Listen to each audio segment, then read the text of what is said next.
Hey guys, so something I'm going through. I've been going through from the last 3 years. Um, with my struggles with what's a doctor done to me in plastic surgery. Um, I tried to do it silent way, to not have any ill things happen toward them, but they have ruined my life with what they done to me. They This particular doctor has permanently disfigured me. It's physically enabled me. Um, I went from losing 120 pounds naturally in about 9 months to not be able to go to sleep or lay down or do a sit-up or do a push-up without being in physical pain, to run down the block and not even be able to not ache. I have aches and pains every day because of the operations he done to me, and he incorrectly done. Um, but to be able to explain, let's start from the beginning of 2019. Matter of fact, let's go back to 2018 with my weight loss journey. How this supposedly success story ended up being a disaster. So in 2018, I decided to start my journey in fitness. I had just lost everything in my life. Me and my wife were separated. I had got in a relationship with another person, and ended up homeless, overweight. I just lost my main source of income. So I had to move back home with my parents. At the time, my dad was sick. He was diabetic, had heart issues, had just had open heart surgery. So I felt like I was kind of a burden. I wanted to be somebody that my kids can grow up to inspire to be like. I wanted to make my dad proud, my mom proud, and show them that I can overcome all of this. So it started out with motivation. I would start off with walks, 30-minute walks, just down the street. And then I would go to enhancing that to an hour. And then after that, 2 hour. And then I would go to the gym for an hour, add more and more, to the point it ended up being around, at the gym around 8 hours a day. It was crazy intense. I would listen to motivation, inspiring videos the whole time. CT Fletcher, The Rock, and then on top of that, all kinds of motivating things all day. Self-help books, The Power of Thought. And at the end of the day, with the journey, I lost 120 pounds in 9 months naturally. Just all off of just will, determination, feeling things, changing the way I thought, changing my mind frame. And I ended up gaining a lot of the stuff that I lost back, even more. My wife took me back, and we grow closer because of the person I become. My sons developed a relationship with me. They started to want to be around me. They wanted to spend time with dad. My mom was proud of me. And I started to build an image for myself. I seen myself with this guy with his six pack and being ripped, and I would put that on my vision board, that person that I wanted to look like. I photoshopped my head on this model, and that's the image. Um, the image of where I wanted to be. So after the weight loss, I inspired to help others get to their goals. I wasn't all the way to mine, but I wanted to be a personal trainer. Emphasis on people with weight loss, people trying to build muscle, trying to get to their goals to feel better about themselves. During this time, I would do personal training. I was a certified spin instructor. And then me and my dad were at a closer relationship, which was amazing. He would give me advice about things, how to help me get my family back, and tell me about fitness and different things he did when he was younger. And we built a bigger bond because I was there. It wasn't like I wanted, because I had a lot of things going on that I was working on, a lot of projects I was doing, but we was building that bond back, with my kids, with my family, with my father, and everything was starting to look upward. And then I would look back, see that my goals weren't 100% like I wanted. So I got back in the gym harder. And this time it was 8 hours a day, 12 hours a day.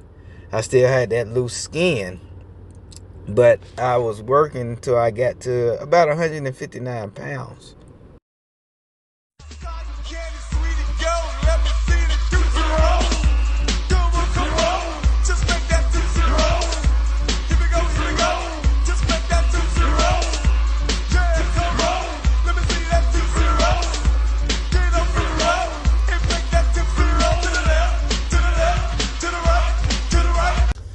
So after the weight loss to 159 pounds, I started to work on my career as an entertainer, as an actor, as a director. So I would start off with skits that I was already doing. I would be in these different skits, and one of my clients actually worked for Tyler Perry. So that's how I started with my acting. I started with a background role, doing little things behind the scenes, and then working on commercials, working on my different little videos, and then working on other people's movies. And I was starting to kind of build, but still something wasn't right with my body. I had loose skin still, so I wasn't as confident. So I started to kind of go harder in the gym. I would do a home workout at home, and then I would get to the gym, and do more. I would make these videos to motivate others on my social media. Morning, guys. Happy Monday. It's another opportunity to get it, another time to shine. Let's start it off with a good shoulder workout. Let's get it. I would work out with my workout partner. We'll do different videos. I was getting stronger and stronger, and I was growing as far as muscle wise, and I would even go even harder every day like I'm supposed to, progression. And then on the same time, I was working on my funny videos. Always wanted to be beautiful, sexy, easy as 1, 2, 3. Just let your soul go. Just let it shine through. Just let your soul, baby, feeling oh so silky smooth. Just let it shine through. Just let your soul go.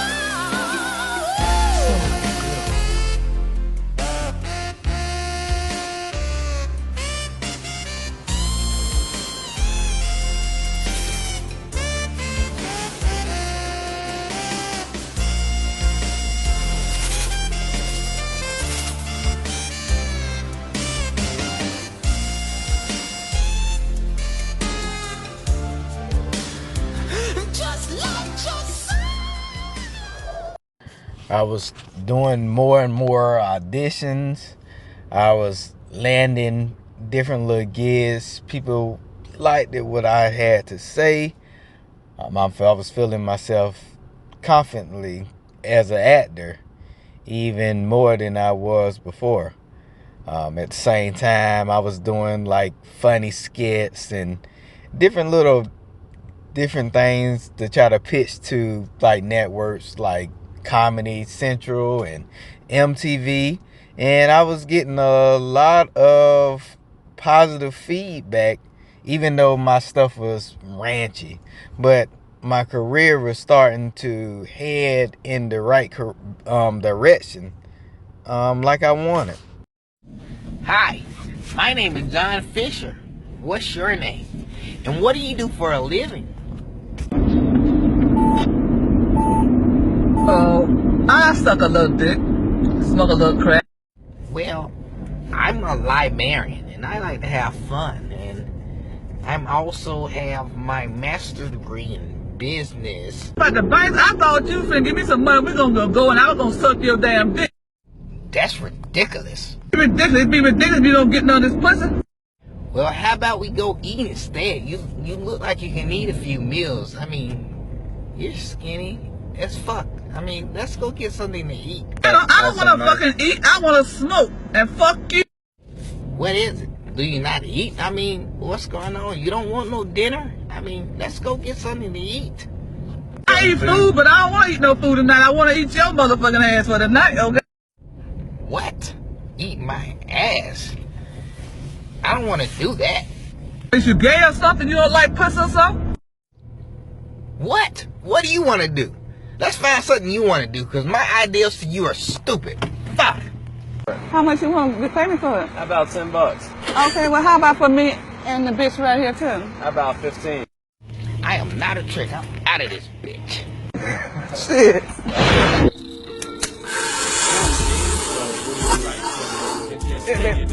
Put that on there smoking shit. Hold the smoke in your lungs now. Don't be trying to blow it out.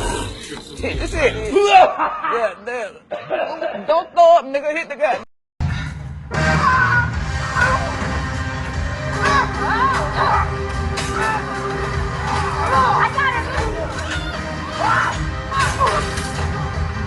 Get back here, kid! Who's the kid?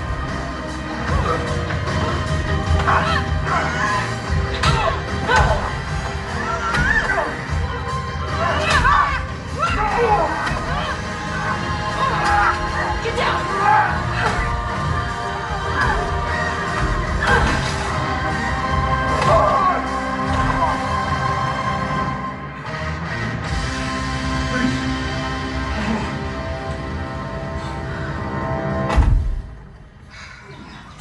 So around this time, I was feeling pretty good about in the direction my career was going.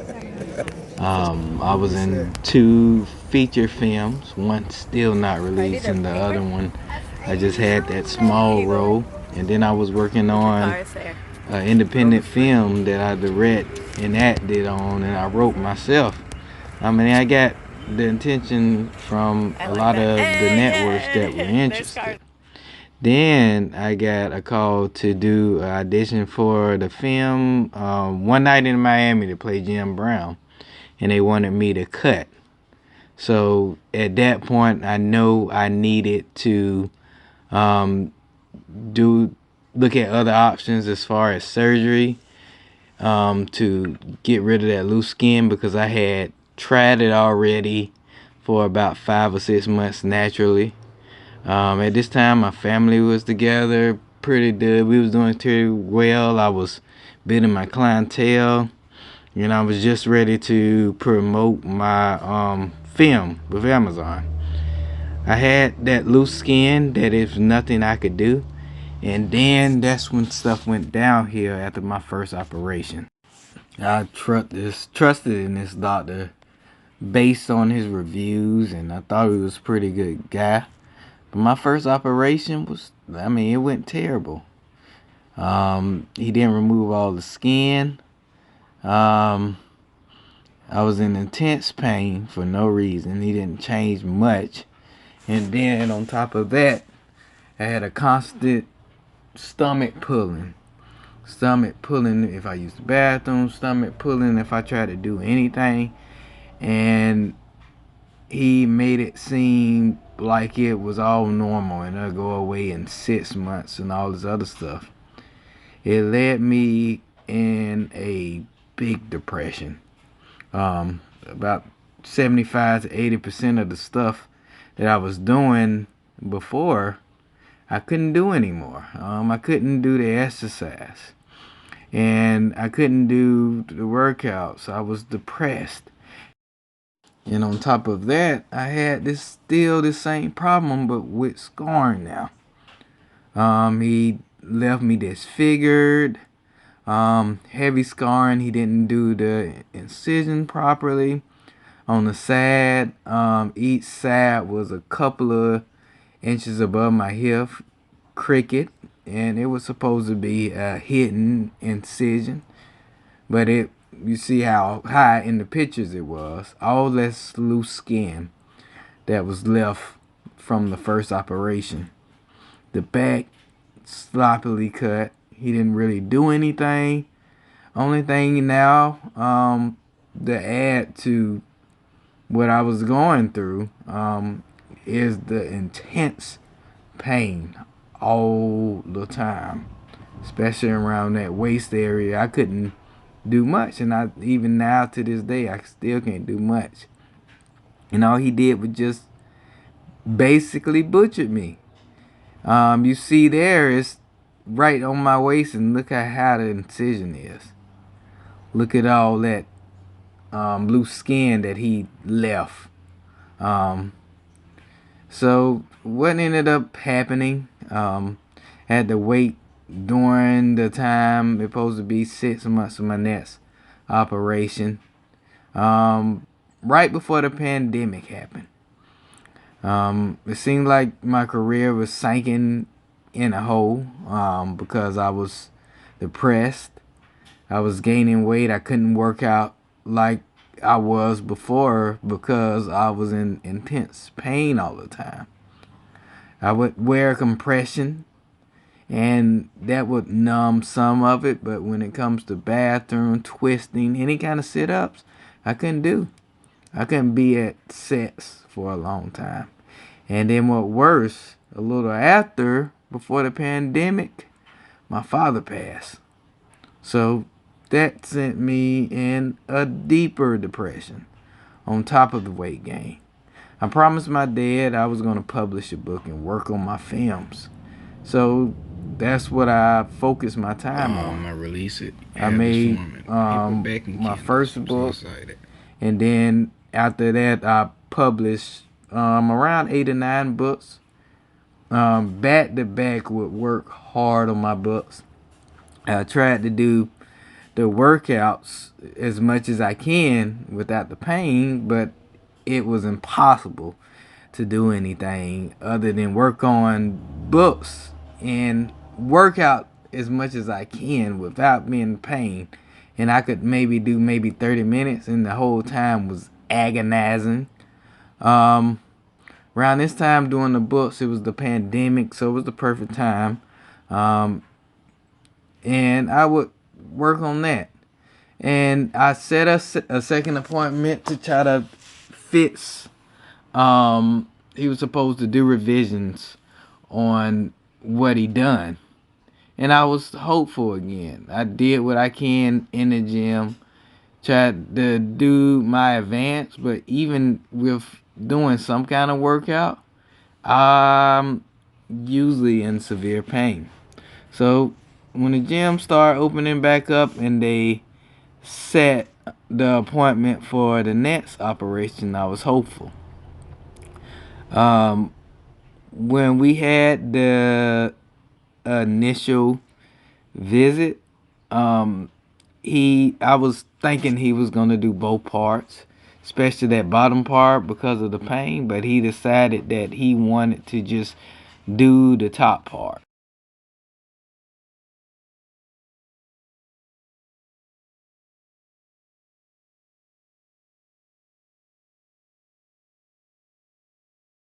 So around this time, I was about ready to do my second operation. I was ready, and I was hoping that he would decide to do the stomach part, because he know that it was giving me extreme pain. Just boo-booing, using the bathroom, basic bathroom, any kind of pushing would hurt so bad. But he decided to wait, like I said. So we set that date to do the second one, to do the chest part, because he convinced me that it would be, he wouldn't suggest you do both parts because it'd be too much.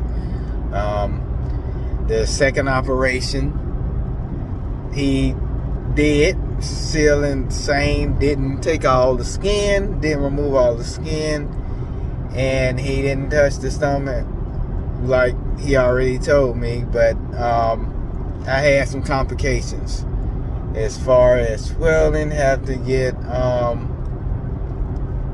things pulled out, had to get these extra fluids pulled out because of his cuts. He had open parts that was toward the side that was sticking out, that wasn't closed all the way, that he said was okay.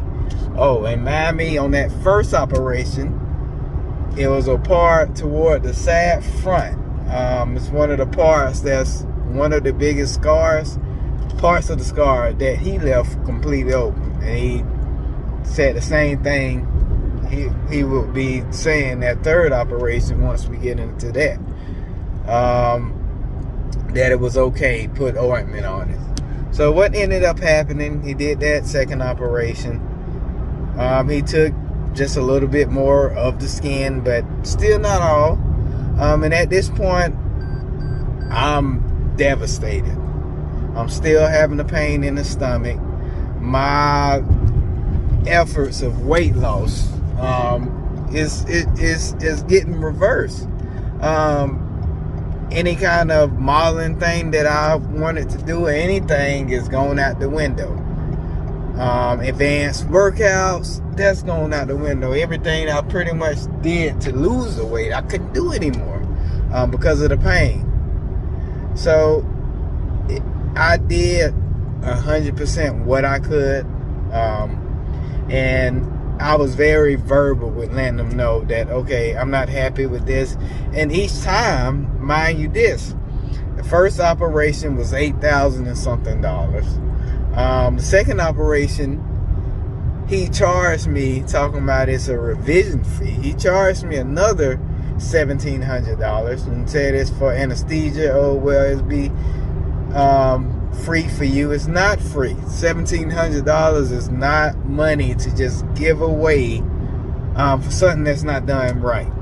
$8,000 and $500 is not money that you have to just give away because a surgeon wants to milk you and improperly do you wrong. So it went to that. So by this point, I was $8,000 and something, and then that other $1,700 and something. And me being naive, just okay, we trusted. Well, next time, we'll work on that stomach thing and get the remaining extra skin away from the off of the chest. So I waited, and that's when pandemic happened.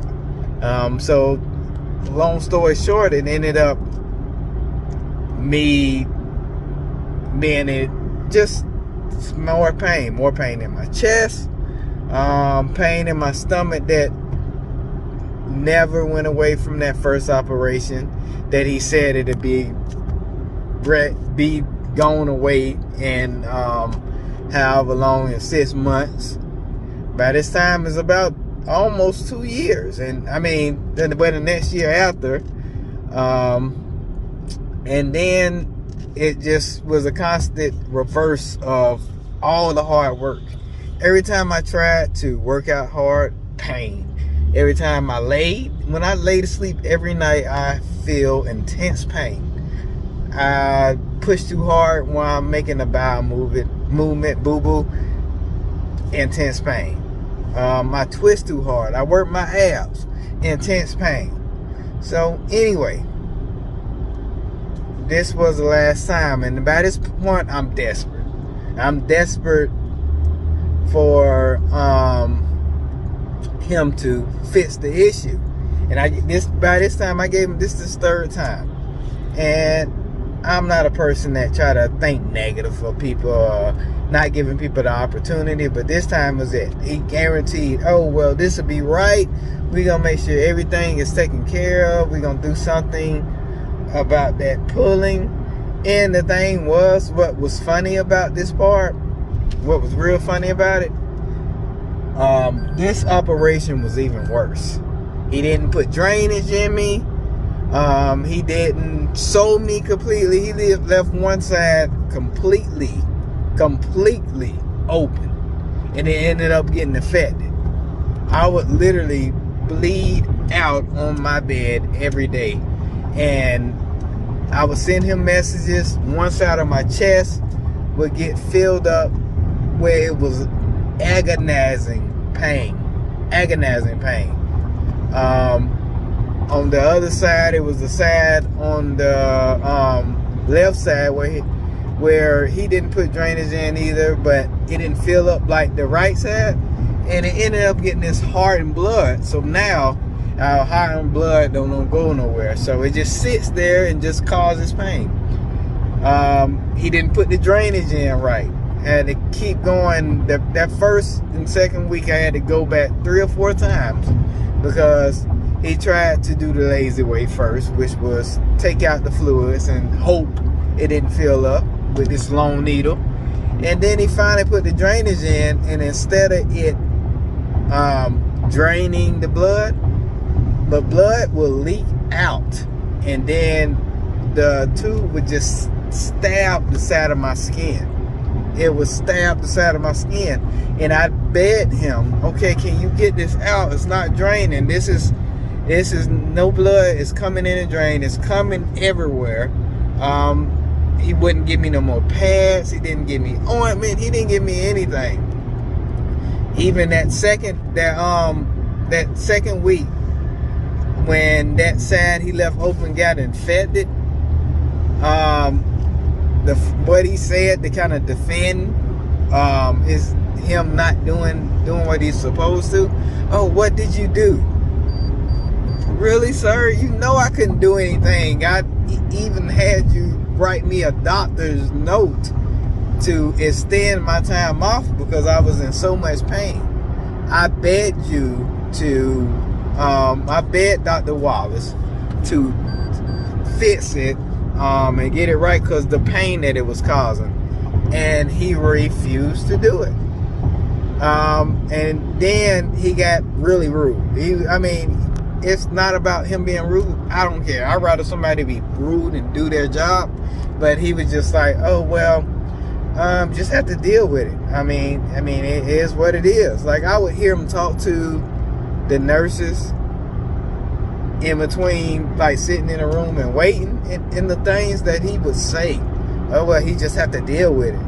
After I begged him and told him that the drainage was sticking, just jabbing my skin, it was not coming out, just black fluid, which you will see in these pictures, and he just like unnecessarily torturing me, putting me through this. And these are some of the pictures that I have. I'm gonna show you this, and I'm gonna kind of explain some of it, and then we're gonna go to the next part, which is trying to find a doctor to fix it and trying to get legal representation. So it's obvious, on that third operation, he didn't care about my well-being. He left me completely open on one side, and I went a weekend and a half, almost 2 weeks, where he had the tape on it and act like it didn't exist. I just knew I would be going to intense pain. That side that was on the chest, that's where it was digging in, and where he didn't properly put the drainage in after a week and a half. You can see in the thing on the text message, he said put ointment on it. Put antibiotic ointment on it. And he said that on that first operation, which ended up getting affected. That blood that's on that right, that was every day, all day, I would drain out, and then try to care for that wound that was left open. That's why he didn't put the drainage in. And at the end of the day, he finally put a drainage in that one side that he improperly did. That's another angle of the skin of the inside of the skin sticking on the outside. You can see another picture how open it was from another angle. This could have been life or death for me. I would bleed out every day, and he did nothing about it. You see on this side how the cut is all the way to my back, which the nurse even asked him, why did you do that? Why do you go so far back? And then he kind of blamed me and said, oh, well, because you were crying about me not getting all the skin. And I'm like, what kind of doctor does something wrong and tells a client they're crying? That's what would come out the drainage. Nothing. It was but this tarish looking blood. And on the other parts he didn't put the drainage is, I got heart and blood that is nothing I can do about it. I just have to deal with it pushing on the skin. That's another angle of the part he didn't do incision. This is an angle of how he tied it. You see where that curve at toward the bottom? That's my hip. That's how high up he went. He was supposed to fix the belly button. Look what he did. He didn't really even touch the belly button. So it's a clear indication. You see where it's bulging out? That's where he improperly put it in, and that little hole that's toward underneath. How it's uneven. It's not even cut straight. One side is on the nipple and one is the opposite of the nipple. So these are just angles of the things that I've been dealing with and what I've been going through. As far as my pain with my stomach, I still get it. And now it's even worse because I got the chest pain. He got one side cut directly on my nipple and one side far down. And you see that loose skin on that left side that's still there.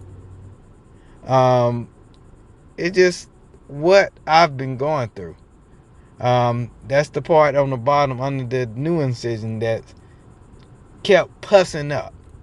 I didn't get a good picture of it, but that's where it kept pussing up.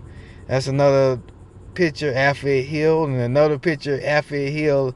After that, how high it is from my bottom in my hip. You see how high that is? We give our money to these surgeons and trust in these doctors. All we should get as far as customers, as people, is to do right by people. For him to do this to me and not even talk about any kind of remorse. He blamed me. He didn't give me my money back. I mean, I took out a loan to try to pay for this because I needed to get that skin slipping. And now I'm more disfigured than I was before. And then I'm in intense pain every day. So let's talk about the legal issues. After that situation with how he left me open, I decided to go to different doctors to get a second opinion. And I did not know what kind of community that the plastic surgeon have this swore to secretly type of thing going on.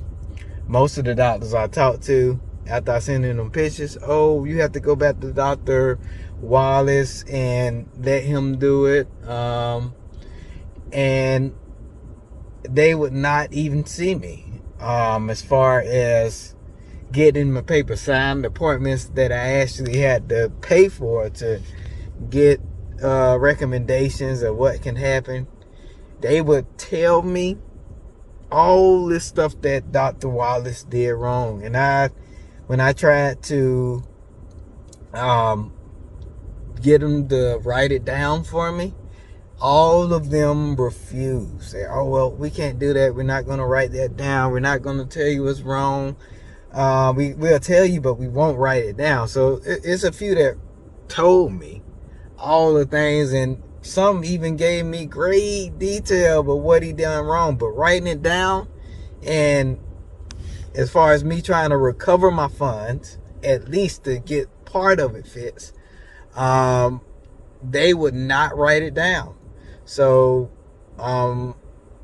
without that, I couldn't even recover any of my funds, because Dr. Wallace, they sent me a letter saying that from such and such date, we'll not be able to treat me because I'm trying to recover my funds.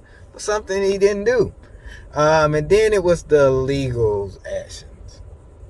I can talk all day about the injustice in this world, and this country is built to protect well-off people that's in situations of influence. It's not geared for minorities, as you know.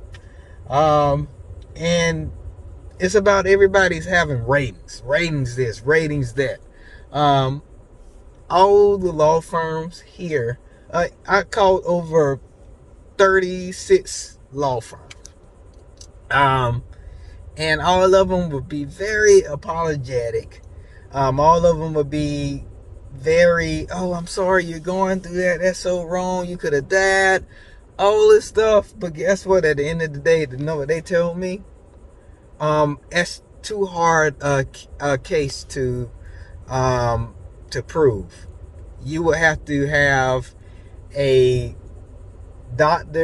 board certified doctor's letter from another surgeon admitting that this surgeon did you wrong. And even an attorney told me out his own mouth, they have a code of secrecy. They will not talk against each other in court. They will not talk against each other. They will not do it. So they already knew that was almost an impossible test. This one guy that I talked to that helped me out a lot. They didn't take the case because the higher up said, oh, it's too hard of the case. And they care about their approval rates more than anything. Their winning rates. They don't want hard cases. They want easy cases. And because they knew that it was impossible to sign this doctor's letter, get that signed, they wouldn't take it. But he told me, why don't you tell the state? Get the state involved and try to get them to prove that this person did wrong, because you have clear evidence that the doctor has that you disfigured, disabled. I went in a state of depression because of these operations, and I've been dealing with this for 3 years. For me to ever be what I wanted it to be as any kind of model or anything, it's out the door. Everything that I wanted to do, the purpose I got the surgery, is out the door. Everything. And I would have to say this year was the only glance of hope, because I've been, since January 11th when I had that third surgery, since January 11th, I've been fighting through this with nothing but rejections, and I finally got the state involved, and the state took the case, and it's in the prosecution step right now. And that was the best news that I have, because everything was, it was just hopeless. I was like, how can you protect somebody that ruins people's lives? And it's amazing how much this happens just in Florida alone. how much this happens, and the doctors are living in mansions, hurting and damaging people. And another thing, the best advice that I got from somebody when I had that first surgery from Dr. Wallace, he would push. I would get constant text messages. Review my service. You get a discount if you do this. If you review me, 5-star. Say how you feel. Show. They do this. So, I mean, beforehand, based after your appointment. So the true ratings of how you were treated, they don't want a bad review. So they push that before you can even do it. And by the time you've gone through something, you don't have time to bad review them. Oh, but why did you rate them 5 stars? And that's what something told me to wait when it came to that, because I just had that intuition to wait. And I try not to talk negative and try to be negative about people. And I finally took the step and wrote my review and wrote out all of what I was going through. And it was hard. It was hard because I don't like to talk negative about people. But if I didn't say anything, that next person that didn't see that review can go through the same thing that I'm going through. They can hurt the same way that I'm hurting because of what a surgeon like Dr. Wallace did to me. And the pain that I had to deal with. I can't run with my kids. I can't be active. If I wanted to take my shirt off and model, I couldn't do anything. I am damaged for the rest of my life. And he's walking around going on cruises.